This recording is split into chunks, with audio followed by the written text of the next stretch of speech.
আজকে আমি বানাবো কাঁঠালের মুচি মাখা। যদিও আমি আগে কখনো কাঁঠালের মুচি মাখা খাইনি, এটাই ফার্স্ট টাইম ট্রাই করব। তাহলে চলো কাঁঠালের মুচিগুলো পেরে নিই।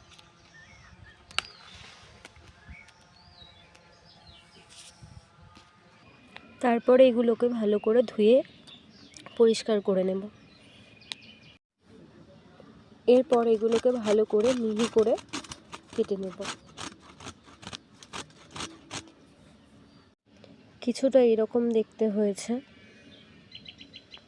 এরপরে পরিমাণ মতো নুন দিয়ে দেব। একটা বড় সাইজের কাঁচা লঙ্কা দিয়ে দেব। এখানে আগে থেকেই কিছুটা তেঁতুলের জল করে রেখেছিলাম।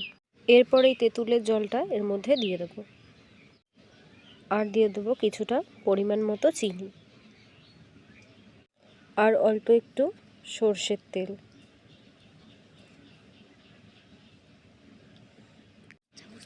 তারপরে এটাকে ভালো করে মাখিয়ে নিতে হবে। এরপর তৈরি হয়ে গেছে আমাদের কাঁঠালের মুচি মাখা।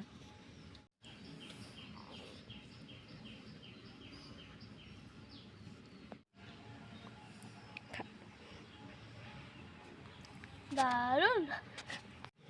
সত্যি বল কেমন হয়েছে? ভালো ভালো। সত্যি তো? হুম হুম। নাকি ক্যামেরা দেখে? না না, এমনি।